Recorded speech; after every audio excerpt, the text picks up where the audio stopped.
Hello and welcome to another episode of Pop Council. Here on this show, we cover everything in pop culture. Each week on this show, we discuss topics in the geek world, as well as various fandoms such as Disney, Marvel, DC, Star Wars, theme parks, and everything in between.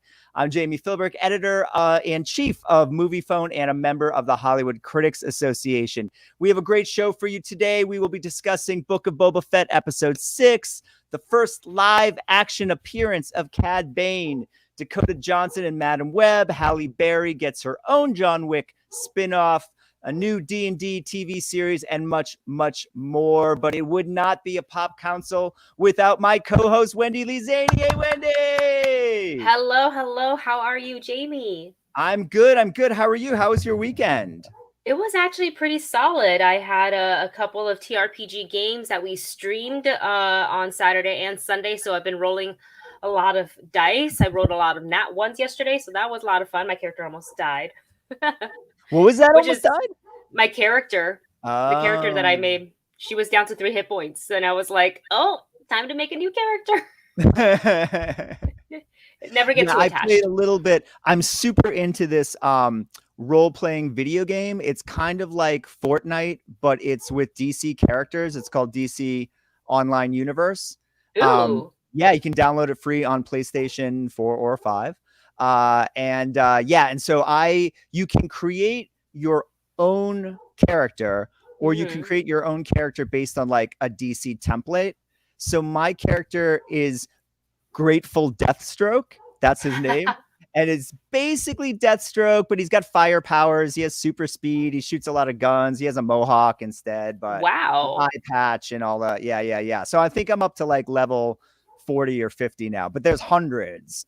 So that sounds amazing. It's such a time suck. Like I have to actually monitor how much I play it. Like set a little timer to go off. You're like, I've been playing for 5 hours. I need to walk away from my TV. Oh my God, you can get lost, as you know, in any role-playing game. Yeah, you can get totally lost. Absolutely. Well, we got a great show, a lot of topics, a lot of things to talk about, Wendy. But of course, we can't Pop Council without a third pop. So here we go, back from Empire, James White. Hey, James hey, White. Jami. Hey, Wendy. Hi, folks. Hi, everyone. How you doing? Good, James. How you doing, buddy? What? Anything exciting this weekend? I'm good. I can't say that I've played any massive video games this weekend. It was mostly a chill weekend. I actually moved to Tatooine, and I've started a spice trading business, and it seems to be going really well so far. I don't think anything bad is going to happen to it, so I'm really happy with this. How it's going so far. Yeah, it's great. You gotta be careful there in the Tatooine. I understand a lot of uncles and aunts go missing. This place is complete, unless you're an uncle or an aunt, this place is completely safe. Nothing Yeah. bad ever happens here. I've got a really good feeling about it. It's going to be fine. It's going to be good. good. Yeah, it looks What really level of roomy behind you. What level of SPF would you have to use on Tatooine with 2 suns? Well, I'm British, so I'm currently on level 1,500, which honestly is what I use for LA anyway. So, just put the whole tube on the face.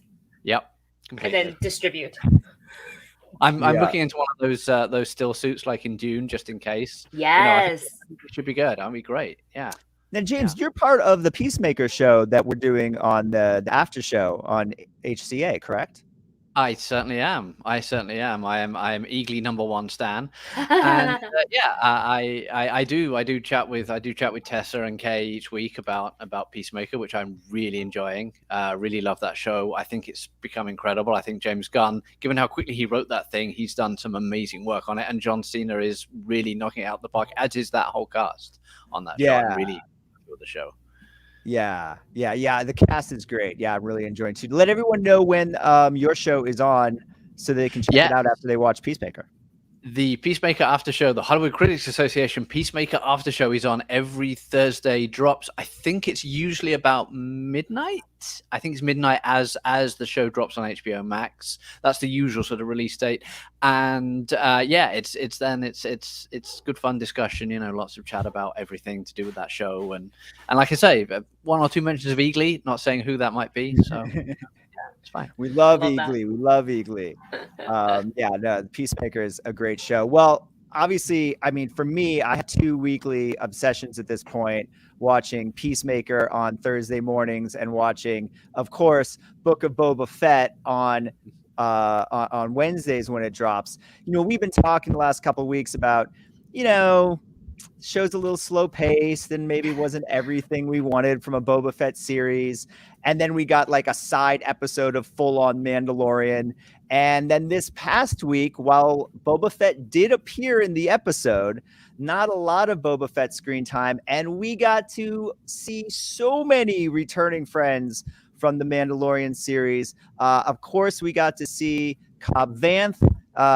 Timothy Oliphant returned as his character. We also got to see Ahsoka return, Rosario Dawson, and of course, the digitally enhanced Luke Skywalker. I think everyone was probably really excited when Gogru, you can see the back of his tiny little head at the bottom of the screen. Here with Luke, we got to see a whole, and R2-D2, of course, was in this episode as well. And we got to see a whole really training montage, the way Yoda trained Luke. We got to see Luke train Gogru, and an important choice given to Gogru at the end of the episode to take the Mandalorian armor and chain and the idea of Gogru growing up to be a Mandalorian is pretty exciting for me, as exciting as the idea of him taking Yoda's lightsaber and continuing to train to be a Jedi and be the first in Luke's school.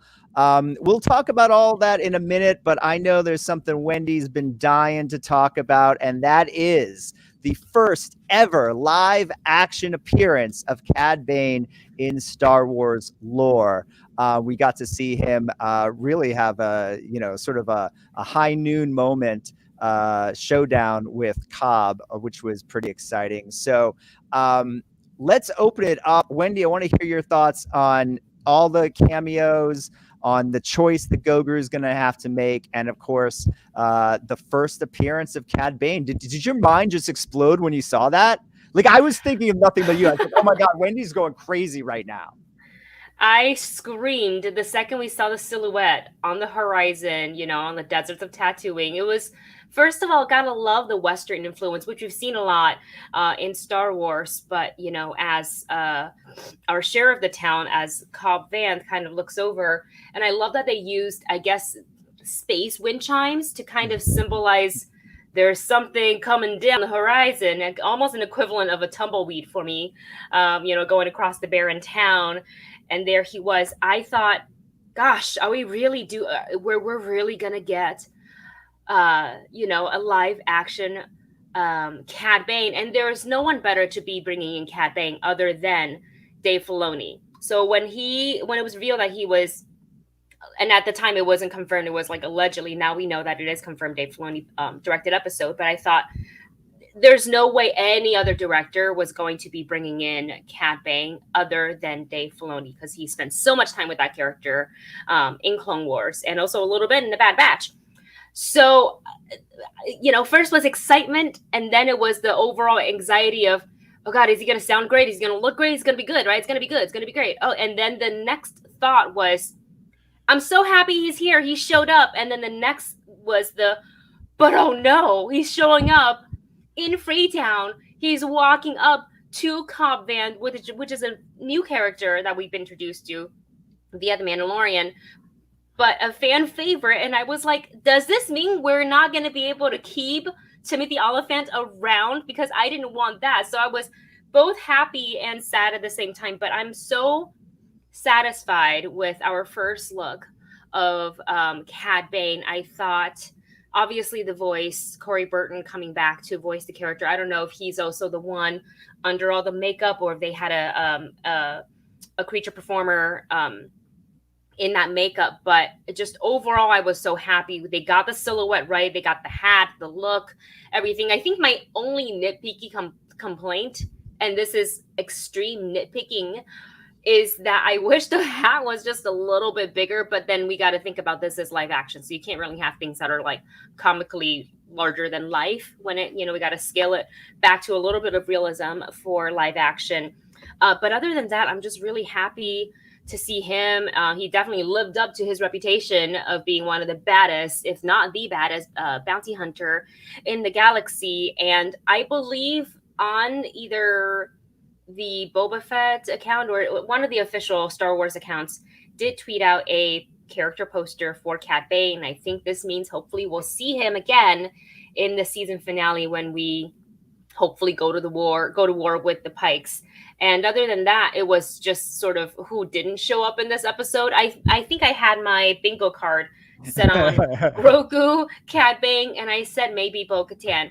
I really didn't think Luke was going to show up because we had talked about this last week, Jami, you and I, and Yell. We said that if Luke makes his appearance in the episode, I thought it would be maybe a gloved hand igniting lightsaber. You hear his voice.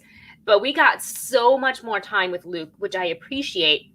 The de-aging or the deepfake technology is just so improved. It's almost flawless. Like it's night and day, I think, compared to and the first iteration wasn't even bad. You know what I mean? Right. Yep. But now it's mind-blowing how excellent it looks. So props to Lucasfilm for hiring, I think Shamuk is the name of the artist who's doing all the digital work on Luke. And then Ahsoka showing up blew my mind even a little bit more than Luke, because Luke was like maybe sort of I was like, okay, maybe he can show up because it makes sense. I really didn't bet on Ahsoka being here. And the fact that I almost cried when I saw this, the fact that Ahsoka shared a screen with Luke and when she uttered those words, just like your father, I'm like, oh my God, they've had the conversation. This is Auntie Ahsoka right here, Luke. There's so much history. So I would love for more Luke and Ahsoka interaction, maybe in her own show. So I don't know. I was so satisfied with this episode. Yeah, I mean, first of all, you're piggybacking on a couple of points you just said. I absolutely think Cad Bane's coming back in the finale. I mean, there's no way you set that up and then, that's what we're setting up, the war between Boba's group and the Spice Guys, right? So that's definitely happening. It did not appear to me that Timothy Olyphant died. It just appeared to me that he's wounded. So yeah, so I think that we will see him return as well. I agree, the Luke stuff, and it was good at the end of season 2, but it's even better now. And I was shocked at how much Luke we got. I thought that they would keep that as a tease, and I thought they'd keep Goguru as a tease. I was really surprised that this whole episode was really another Mandalorian 2.5, because I really thought that they were going to save that for the Mando show.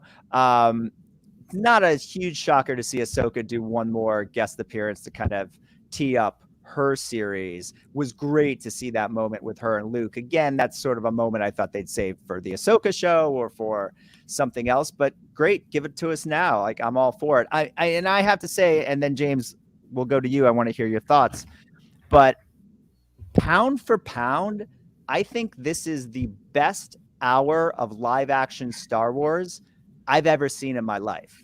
I would put this hour up against the last hour of Empire, the first hour of Jedi, the last hour of New Hope, like as just an hour of live action entertainment in the Star Wars world. I don't think I've ever seen anything better than this hour. It was really incredible. And loved seeing Cad Bane finally appear. Everything was just perfect. James, what were your thoughts on all these appearances, Cad Bane, and kind of where we're going into the final episode, right? Final episode. Yeah, my feelings were a little bit more mixed. I mean, I did enjoy it. Don't get me wrong. Love me some Grogu. Love me some Ahsoka. Fun seeing Luke. Kind of mixed on Luke a little bit. I think they've definitely improved the face and the CG of everything like that. The voice, I think, still has a bit of a way to go. It does sound like him, but it kind of sounds like robot him, because I know they do put it through. It's not even Luke. It's not even Mark Hamill doing the Luke voice. It's basically an AI system. They feed all of his past performances and some other stuff like audiobooks and things like that he's done into, and it generates these sort of performances. So I think that it's still got a little bit of way to go on that one. It doesn't exactly sound, and I realize Luke at this point is being all Zen Jedi Master kind of dude, badass. He's supposed to be vaguely emotionless because he's focused on being a Jedi, and as he keeps saying, you know, we can't have familial attachments, we can't show these things, we can't show that thing. But it did sort of throw me out of it a tiny bit occasionally, but generally much improved from the end of Mandalorian season 2. And I liked the end of Mandalorian season 2. Love the little nods with the music. Love what Lucas Göransson is doing with the music, and his composer, of course. But yeah, still feeling like the book of anyone but Boba Fett right now. if you call your show the Book of Boba Fett, and I realized the first 4 episodes were Boba heavy, but it was a lot of flashbacks. It was a lot of almost sort of unnecessary. How did he get out of the Sarlacc pit? Well, he used his armor. Well, the end. Okay, great. But this episode was very much still sort of like, here's everything you really love about the live action Star Wars show. And also Boba's over here in the corner.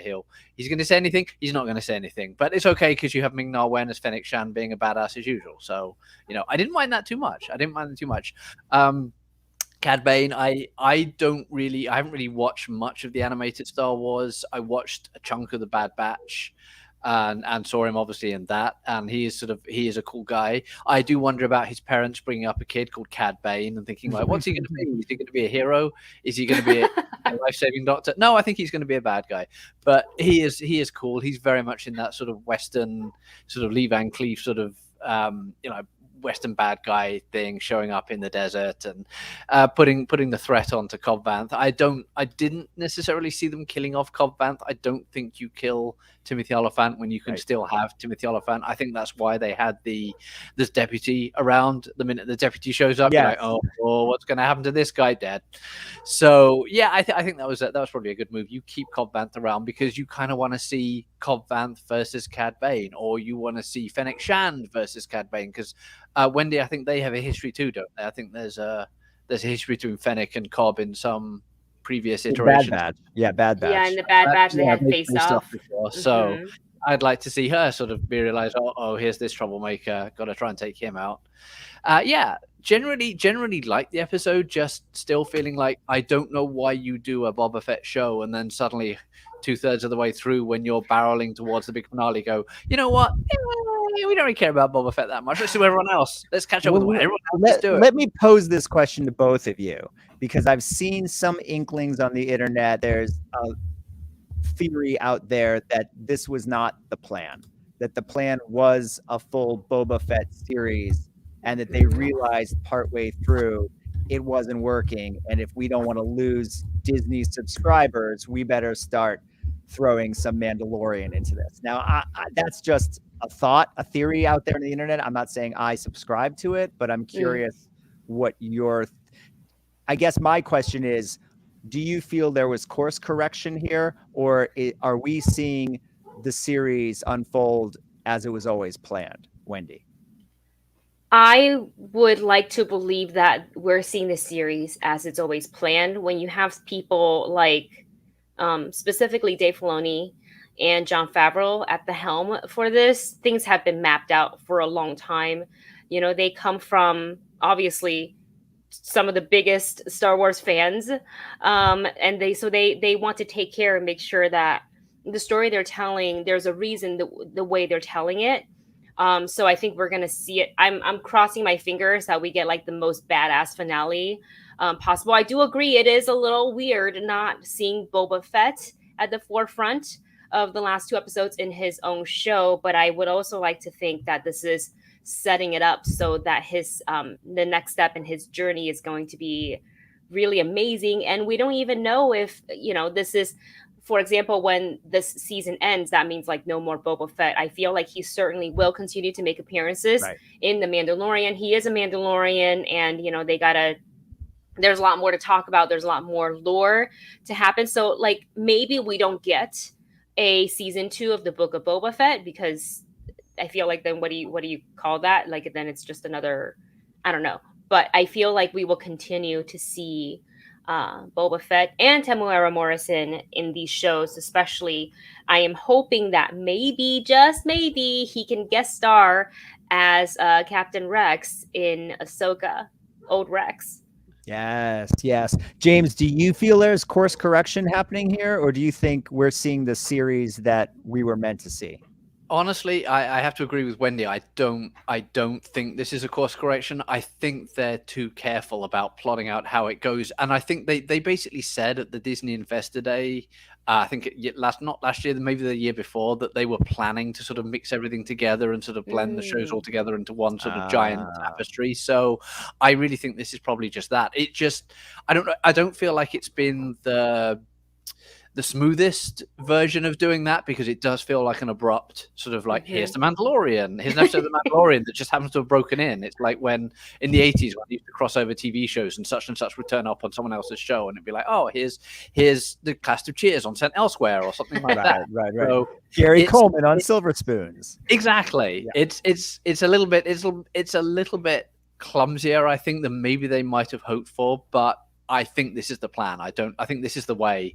I don't think that they're just suddenly being like, oh no, we decided no one likes Boba Fett, because they made everything together. If they hadn't liked what they were going to put out, unless Disney was all, you have to put this show out, here's a date, you have to get it ready for this, I think they would have gone in and sort of done some reshooting and retooled it and made it work the way it would work that way. I think this is all part of the plan, because you're setting all these people up who could conceivably come and help Boba in his hour of need, especially Mando, who appears to show up and have limitless resources because he's like, oh, I'll do it for free.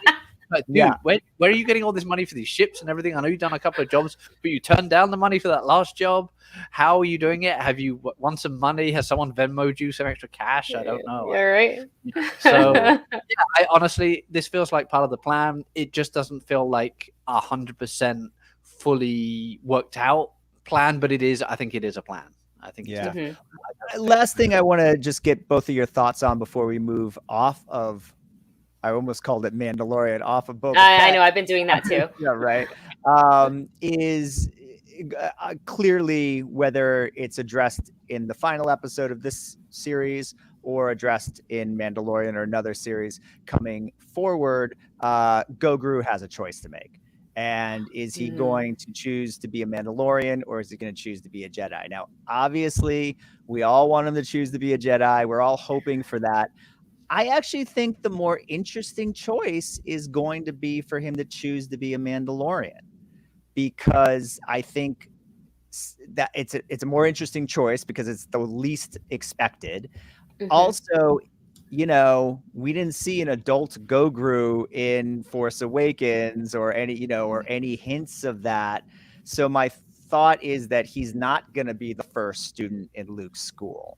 Although he could be, that doesn't mean, just because there was no mention of Grogu in the sequels doesn't mean, they can't retcon that. But I'm curious your thoughts. As much as I want him to choose Jedi, I think he's going to choose Mandalorian. But James, what do you think? Yeah, I have a feeling he might have his attachment to Mando, and he might go down that route. I mean, honestly, we all know what happens to Luke Skywalker's Jedi school, so it's probably the sensible choice to go and be a bounty hunter out in the, however dangerous the galaxy is. We know bad things are coming to Luke's school. So, and something not even a load of robots can repair. So, yeah, I have a feeling he might do that, just because he is one of the huge selling points of the Mandalorian show, and they might think to themselves, all right, we need to get Grogu back somehow in a slightly different dynamic with Mando. But yeah, I honestly don't know at this point. It finishes with him just like looking like he's really trying to make the choice, and we don't know what he decides. So I'm excited to find out as anyone, to be honest. I mean, a Grogu bounty hunter is a pretty awesome thought, don't you think, Wendy? As much as we want to see him with the lightsaber, I know. They cute them to death. He's like, look at my cute, adorable face. You want to come with me, right? And wiggle my ears a little bit. I think, I really don't know. I've been sitting on the fence about which way I think Grogu is going to go.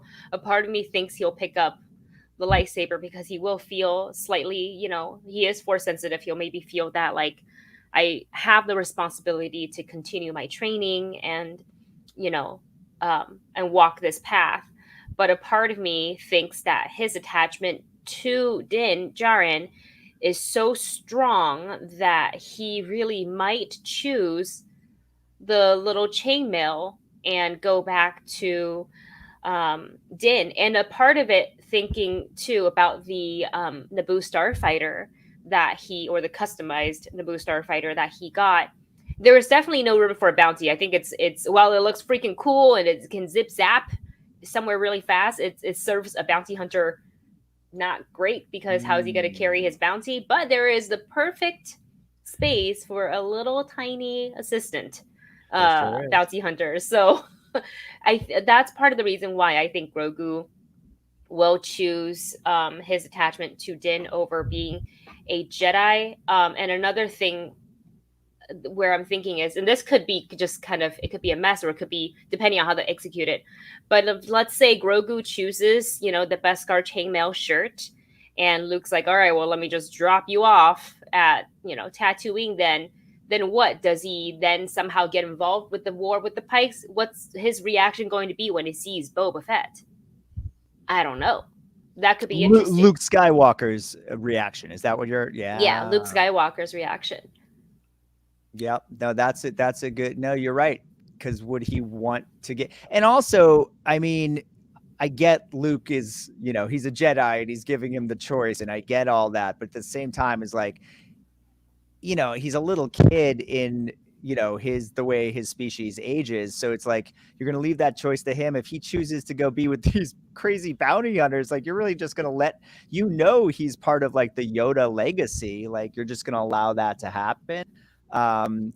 So it'll be interesting. I mean, as much as I know we all want to see, but you're right, Wendy. It's like Grogu is a huge, I would argue he's as big a selling point for the Mandalorian series as the Mandalorian himself.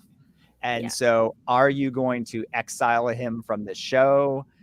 If that's the choice he makes, do we see more of that in the Ahsoka show? Like, are we not going to, there's no way that we're not going to see any more Grogu in the future. So whether he chooses to be a Jedi, and we see that out, yeah, exactly. So whether he stays a Jedi and we see the training and his Jedi life in another series, there's certainly enough Jedi series coming that there's room for him in one of them, I would think.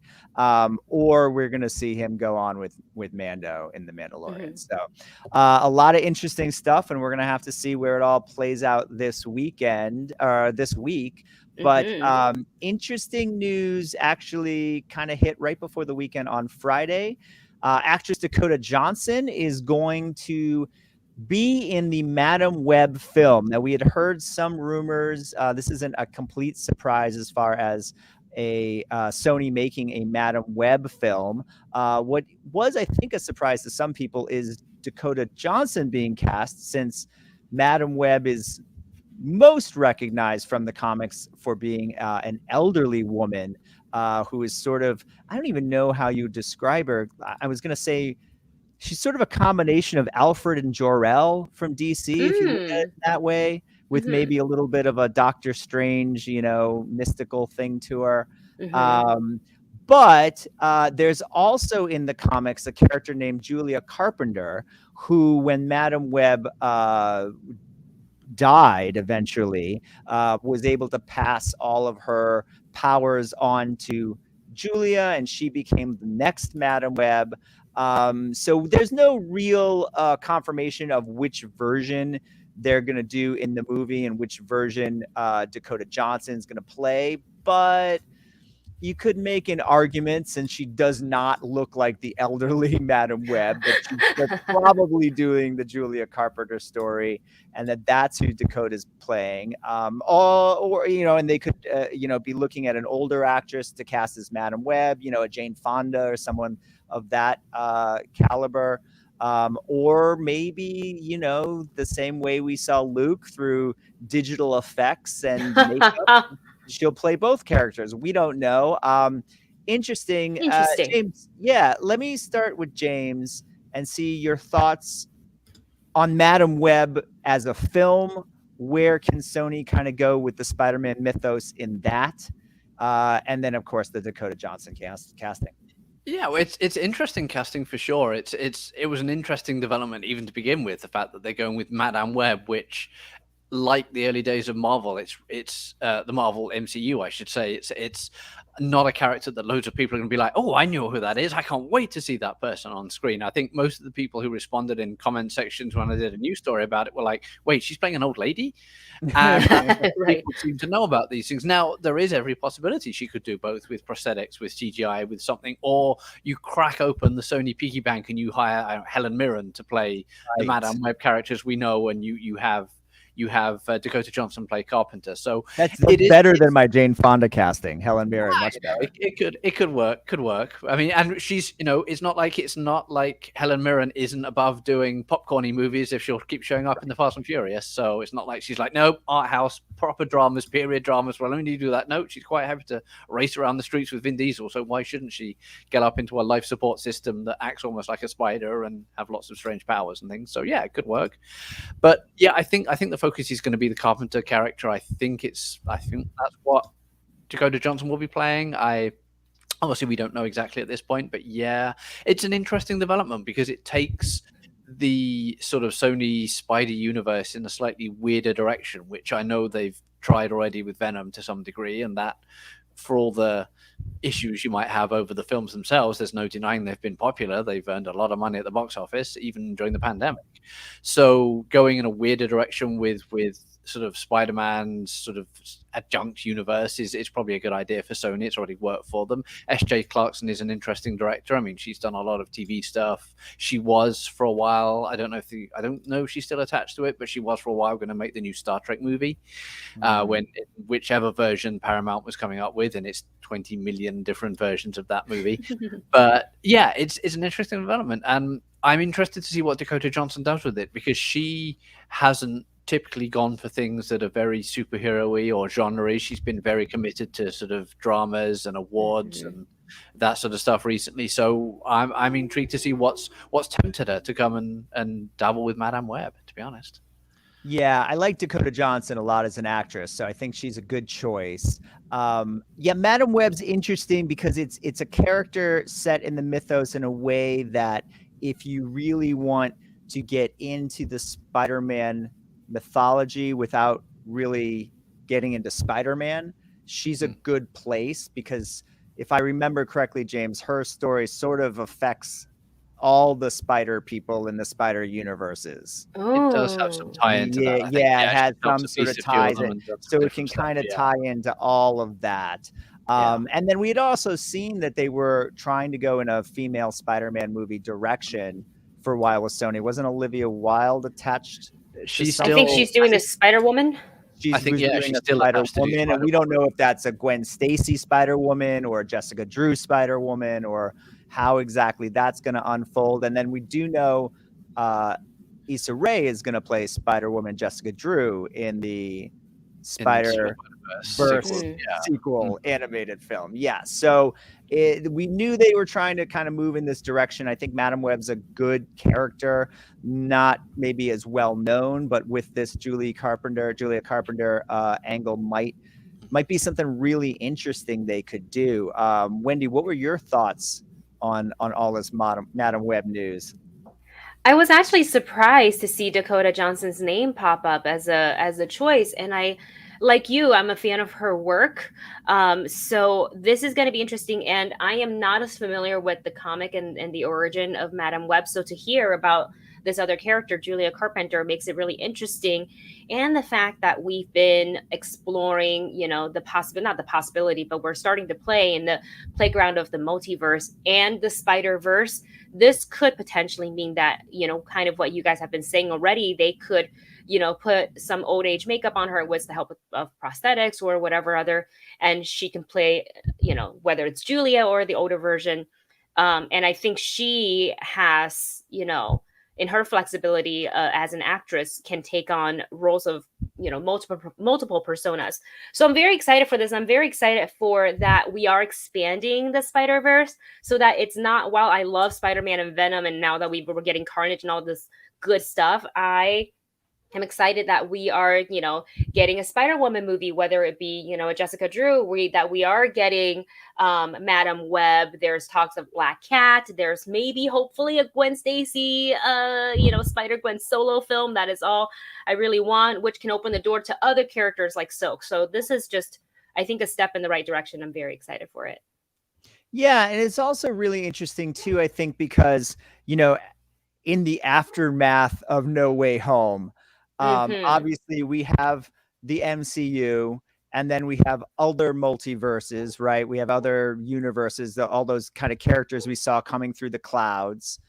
But then we have the Venom universe, which seems to be separate from Tobey Maguire's universe and from Andrew Garfield's universe. And then we've got Morbius's universe coming, and Craven, and how much of these, we always think of like at the MCU and then the Sony Marvel verse, but the Sony Marvel verse is like 10 different universes within one shingle. So it'll be interesting to see as they kind of grow it and explore it, and I know there've been some hints that maybe Morbius takes place in the Andrew Garfield Spider-Man world, or maybe it takes place in the Tobey Maguire, but then of course Michael Keaton's there, so it makes you think it might take place in the Tom Holland, so we don't really know. So I like how they're kind of playing fast and loose with it, but I hope, just as we were discussing with sort of Boba Fett and having a plan and sticking to it, I hope that they're playing fast and loose and having an opportunity to kind of explore, but that they'll start to figure out a way to sort of define it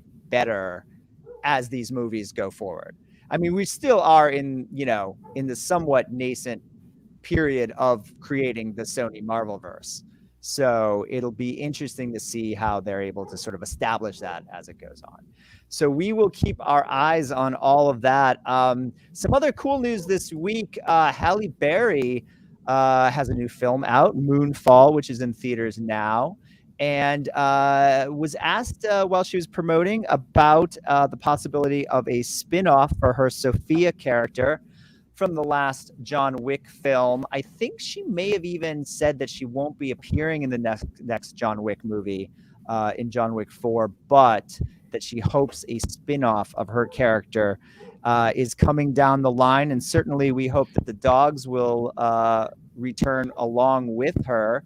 So I'm curious what you guys thought. I know she also mentioned in this news sort of the bittersweet of the fact that she's been down this path before, because there was a lot of talk of Jinx, her character from the final Pierce Brosnan James Bond movie, being spin off into her own film, which was actually going to happen. And then they just decided, let's do a Daniel Craig, they just recast Daniel Craig. And once the Daniel Craig thing was moving forward, that kind of got dropped. So sort of, some justice for Halle in this, and getting an opportunity to spin off her character from John Wick. Wendy, what are your thoughts on that? Did you enjoy her character in John Wick? And what do you think about exploring Sophia's world and the whole world of the Continental? I really enjoyed her character. I thought it was different, and especially the way she fights. It's not just like she commands her dogs, to do things for her. She works with her dog. They're part of her team, and I find that just so incredibly interesting to watch on screen. And I know it takes a lot of, relationship building and training between her and the dogs, and firearm training. And that's what makes it her, a really good fit into the John Wick universe. And we only got to spend a little bit of time with her in the John Wick movie. So if we indeed do get a spin-off with Sophia, I would love to see, maybe we can play off of where she came from, a little bit of an origin in the first couple episodes to kind of just give us more background and maybe an insight into her connection to John Wick. But I would like to see how she's doing after, she saw John in the previous movie, and how she continues, because she's got a lot of stuff going on. And I have always been intrigued by the world of the Continental. I think it's really mysterious. I like that it's a little hub for all the assassins. So if we can use her as also another little gateway into the world of the Continental, I would be really, really happy with that as well. Yeah, absolutely. I dug her character a lot in the film, and you're absolutely right. I mean, she doesn't get a lot. There's just not a lot. There's a lot going on in the John Wick films, and especially by the third one, right? They're really moving towards somewhere else. And so it was nice to see her in it, but not a lot of time could be given to her. So yeah, I like the idea of her getting her own film. I hope that we explore her origin a little bit, as well as certainly see what has the John Wick experience and her helping him. How does that affect her moving forward in this assassin world? Because we certainly see how it's affecting John. James, what are your thoughts on this announcement? Yeah, the only part of it that gave me any real pause is the fact that she is mostly the one saying it right now. There's no sort of official Team John Wick saying, yes, we're definitely doing a Sophia spinoff. Though if anyone would know it was possibly going to happen because maybe deals are being made, things are in the background being developed, that sort of thing, it's probably Halle Berry. So I trust Halle Berry. It's just, I feel like the John Wick team is already sort of doing some spin-off stuff. They've got the Continental TV show coming out this year with the young version of Ian McShane's Winston character, sort of learning the ropes at the Continental, or whatever it is that the trouble he gets into as a younger man in the early days of sort of the Continental. And you have I think it's Ana de Armas is starring in, or is at least in talks to star in, the Ballerina spin-off about the younger female assassins that are part of the John Wick world. So they have those projects that are already sort of in active development. Would love to see a Sophia spin-off. I think she is a good character. I think, as you both said, I would really like to see what the impact of her sort of helping John going forward, learning a bit about her character maybe beforehand as well, but sort of the impact of helping John Wick seems to be a bad thing for most people. It's a dodgy proposition. He's incommunicado, which probably means that you're in trouble too if you give him any real assistance. And setting your dogs on a load of hired assassins' genital regions, bark, bite is worse than their bark, that's for sure. But yeah, I think that's definitely got some potential for things. I think that's a lot of potential there. Halle Berry's great. Would happily watch more of her as that character. Give her some depth. Yeah, I'm excited to see if it happens, if it becomes something real, because like we said, she personally has been down this route before. She's been down the road of Jinx, and it never quite worked out, despite the backing of sort of Barbara Broccoli and Michael Wilson. They really wanted to do it, but MGM sort of went, no, right. Not sure we're going to do it. And then we know what happened with Bond. So yeah, if it happens, great. Excited to see it. Still wondering if it's anything more than sort of vaporware right now, until they really make a big announcement saying Halle Berry's back, the dogs are back, it's Sophia, or John Wick. Sophia. I think that's a really good point, James, and we should stress that point, is that at this point, this is just an actor saying what they hope will happen at some point. Now, she may have some information in her head that she's not sharing, that this is more confirmed than it seems, but it does seem at this point as just an actor saying, I'd like to continue with that role. So we'll keep our eye on it. But, just from her sort of talking about it last week, it's certainly gotten some press online. Some buzz, so hopefully that'll help with the excitement. I do have a question. The Continental, that was meant to be a TV series, correct? That is going to be a TV series. And it's Lionsgate. Lionsgate, yeah. I think it's supposed to be coming out Stars or something like that this year. Stars, yeah, and Mel Gibson's in it as well. That's right. Yeah. Well, I mean, we don't necessarily need to have Sophia in a film if we want to really flesh out her character and give her a limited series for that to go along with the Continental. She can make an appearance in the Continental show. I don't know how far they film. Television. This isn't like Halle Berry's never done television. She just had a show on CBS a couple of years ago. So yeah, absolutely. Yep. She could do it. And they could have Tamira Morrison show up and just stand in the corner and be like, hi. Yeah. So yeah. I'm pretty sure that's what James Wan is going to do in Aquaman. He's just going to have him stand in the next to He's going to be there. I'm also in the film. I'm in everything. He's everywhere. I'm just everywhere. Yeah, exactly. A couple more things we'll hit real quick before we finish here. The director of Red Notice, whose name is escaping me, Rawson Thurber. James, you know it.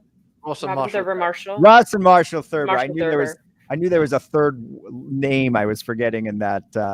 But Marshall will or seems to be in the process of putting together a Dungeons and Dragons TV series.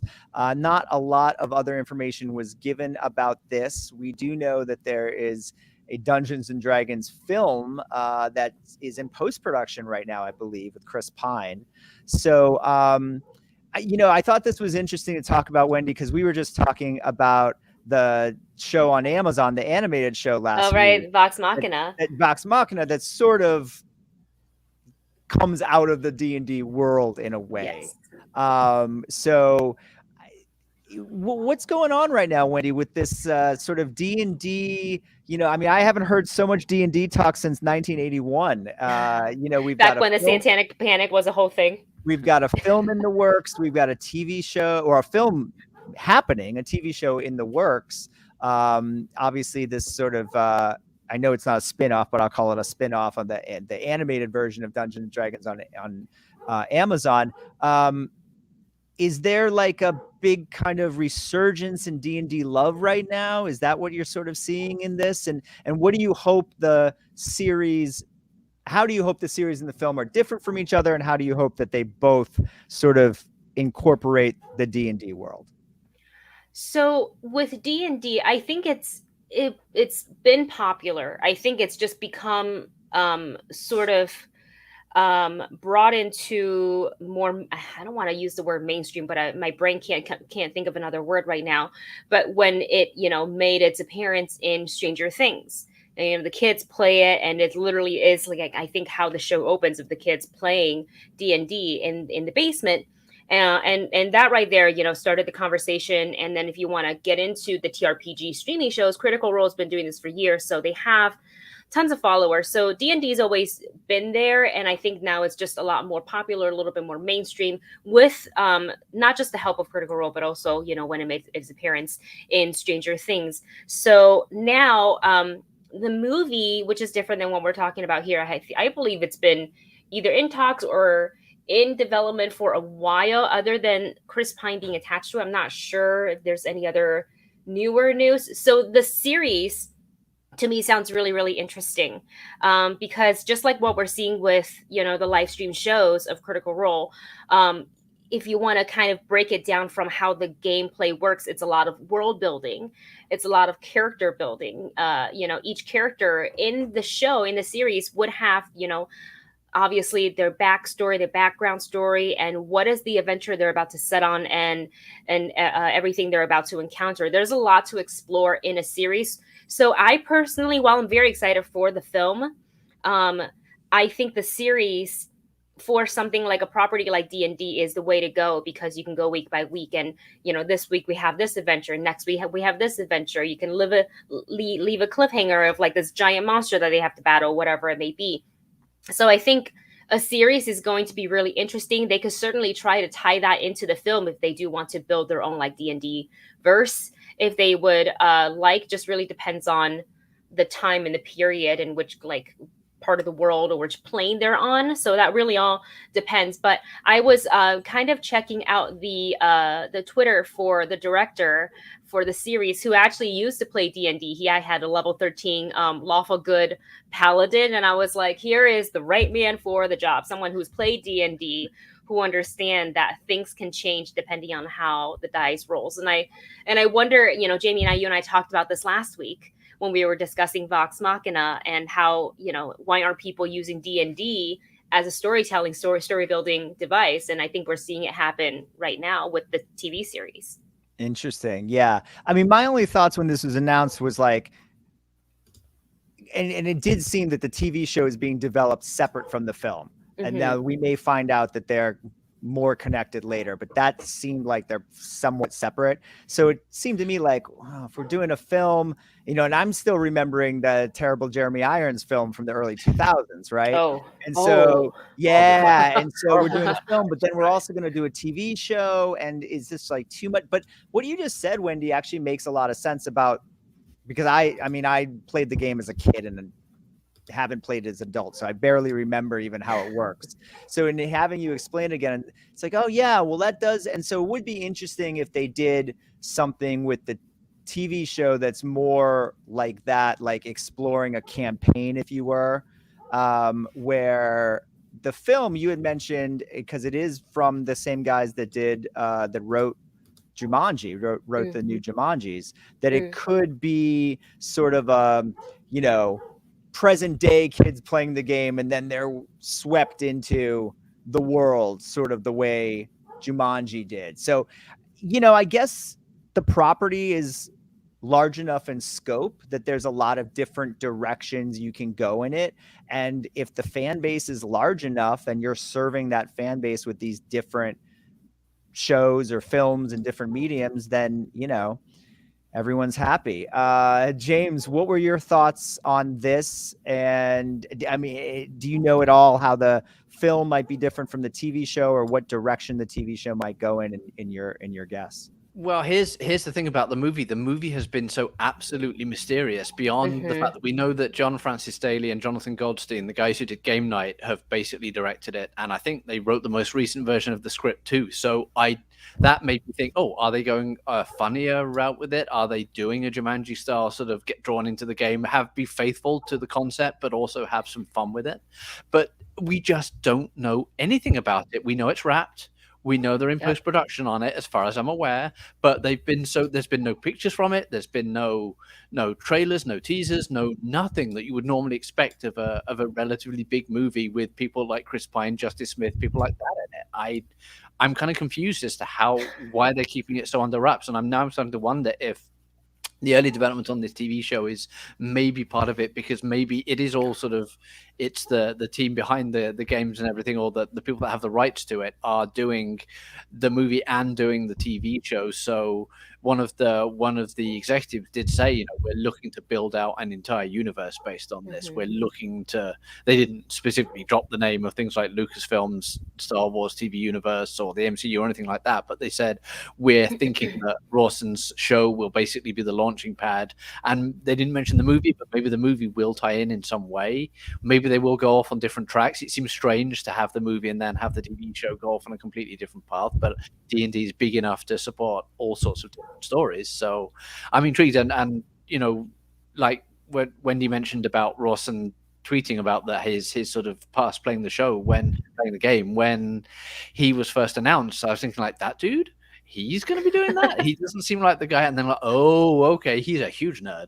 So, he's a big sort of like D&D player back in the day. So yeah, he seems like a good choice for it if he's not too busy making Red Notice 2, 3, 4, 5, 6. So, and I know that the show doesn't have a home yet. It doesn't have a streaming service or a network or anything like that. But given Thurber's overall deal with Netflix, I might guess that maybe Netflix, because that's the kind of place where you can put this show and then that show and then this show, and they're all in one place, a bit like Disney Plus. Unless, of course, Disney Plus swoops in and says, hey, we'll offer you even more money, come and develop it with us. So somewhere like that, I think, will be the place for it, depending on whether it actually goes ahead. And we'll see. I'm interested to see what it is. I just hope they can bring Uni from the cartoon back in, the cute little unicorn. That little dude. I think he should be the star of one of the shows. He could be the Grogu of this universe. True. I just think that if they don't get Vin Diesel to either appear in the film or the TV show, he plays, doesn't he? He is the biggest D&D I need fan him and I need him and Joe Manganiello in this. Those are the two. Well, those are the two. Joe Manganiello literally has. Those are the two guys who are very well known for being huge D&D. Yeah, so I agree that if you're a producer or studio head and you're working on these projects and you're trying to get those two actors involved, you're doing something wrong, because they would jump at it. Well, real quick before we run out of time, we'll do a little lightning round. It was just announced over the weekend that Scream will, in fact, do a Scream 6. So it's a little confusing because the Scream 5 was actually called Scream, which was the title of the first film. So the big question becomes, is the next film Scream 2 again, or is it Scream 6 or what? But they will make a 6th Scream film. Who will be in it and who will not is yet to be announced. And to full disclosure, I haven't even had a chance to see Scream 5, the new Scream, yet. But Wendy, real quick thoughts on this announcement? Do you think this now the film did quite well in the box office, and its opening weekend took Spider-Man out of the top spot, but then in its second weekend Spider-Man went back to the top spot, and it's, so I wonder a little bit if this is one of those sort of save face things, like let's announce Green Lantern 2 while Green Lantern's still in theaters, so it doesn't seem like as big of a flop as it is. Not that they're in that situation as much, because it did do well in its opening weekend, but I wonder if this is a definite, or just a sort of like, we're trying to make people think the movie did better than it actually did.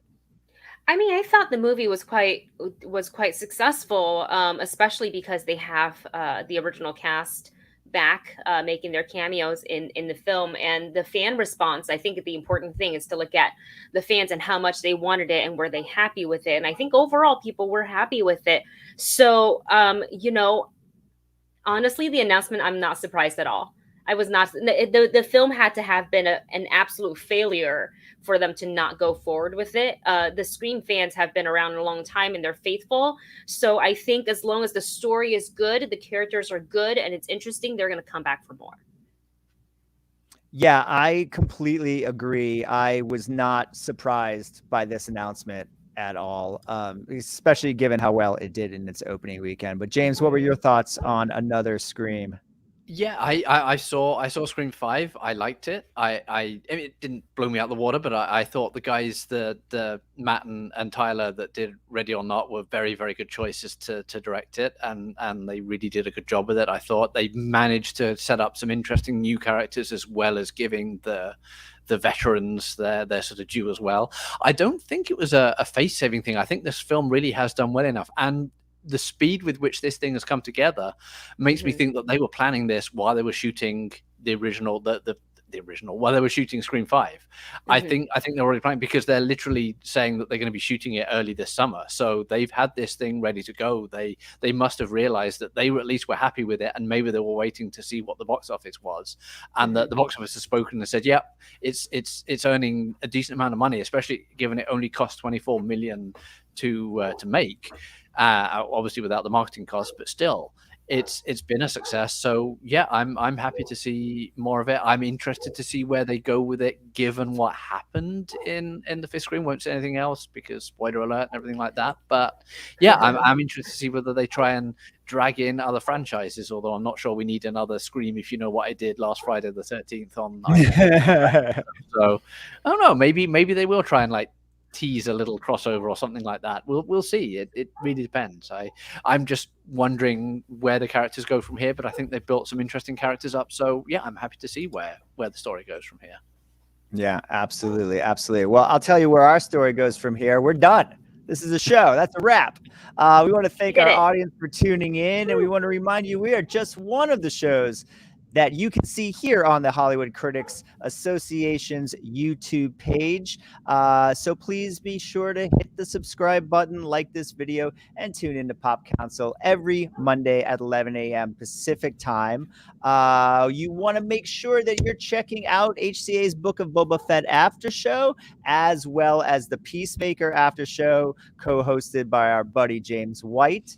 And James, let everyone know where they can follow you and when the Peacemaker runs. You can find me at Jam White on Twitter, at Jammer White on Instagram. I'm also pretty much every day on empireonline.com doing news stories and whatever else crosses my brain. You can also find me on Substack, where I'm at J Wright, where I write a weekly review column, and I also do some pop cultural columns depending on what I feel like.